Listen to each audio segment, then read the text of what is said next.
A mass in movement resists change of direction. So does the world oppose a new idea. It takes time to make up the minds to its value and importance. Ignorance, prejudice, and inertia of the old retard its early progress.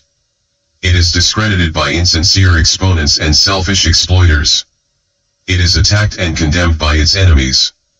Eventually, though, all barriers are thrown down, and it spreads like fire.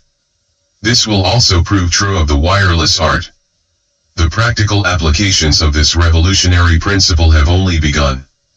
So far they have been confined to the use of oscillations which are quickly damped out in their passage through the medium. Still, even this has commanded universal attention. What will be achieved by waves which do not diminish with distance, baffles comprehension. It is difficult for a layman to grasp how an electric current can be propagated to distances of thousands of miles without diminution of intention. But it is simple after all. Distance is only a relative conception, a reflection in the mind of physical limitation. A view of electrical phenomena must be free of this delusive impression. However surprising, it is a fact that a sphere of the size of a little marble offers a greater impediment to the passage of a current than the whole earth. Every experiment, then, which can be performed with such a small sphere can likewise be carried out, and much more perfectly, with the immense globe on which we live. This is not merely a theory, but a truth established in numerous and carefully conducted experiments. When the earth is struck mechanically, as is the case in some powerful terrestrial upheaval, it vibrates like a bell, its period being measured in hours. When it is struck electrically, the charge oscillates, approximately, 12 times a second. By impressing upon it current waves of certain lengths, definitely related to its diameter, the globe is thrown into resonant vibration like a wire, stationary waves forming, the nodal and ventral regions of which can be located with mathematical precision. Owing to this fact and the spheroidal shape of the Earth, numerous geodetical and other data, very accurate and of the greatest scientific and practical value, can be readily secured. Through the observation of these astonishing phenomena we shall soon be able to determine the exact diameter of the planet, its configuration and volume, the extent of its elevations and depressions, and to measure, with great precision and with nothing more than an electrical device, all terrestrial distances.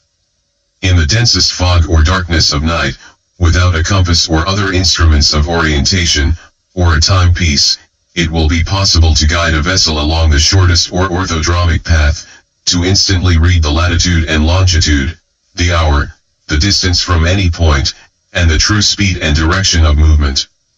By proper use of such disturbances a wave may be made to travel over the Earth's surface with any velocity desired, and an electrical effect produced at any spot which can be selected at will and the geographical position of which can be closely ascertained from simple rules of trigonometry.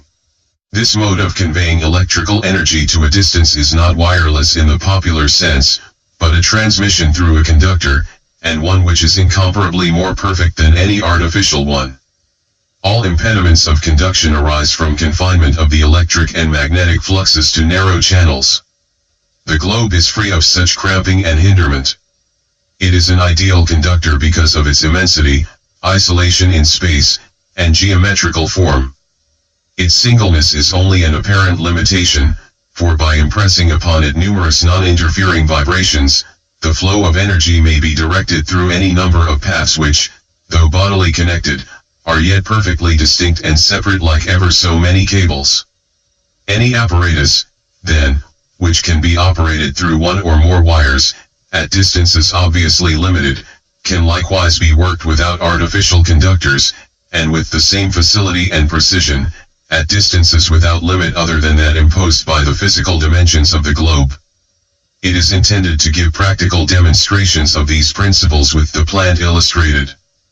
As soon as completed, it will be possible for a businessman in New York to dictate instructions, and have them instantly appear in type at his office in London or elsewhere.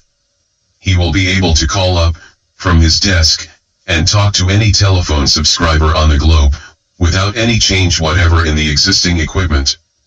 An inexpensive instrument, not bigger than a watch, will enable its bearer to hear anywhere, on sea or land, music or song, the speech of a political leader, the address of an eminent man of science, or the sermon of an eloquent clergyman, delivered in some other place, however distant.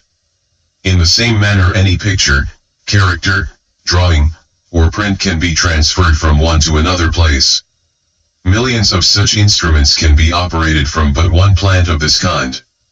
More important than all of this, however, will be the transmission of power, without wires, which will be shown on a scale large enough to carry conviction.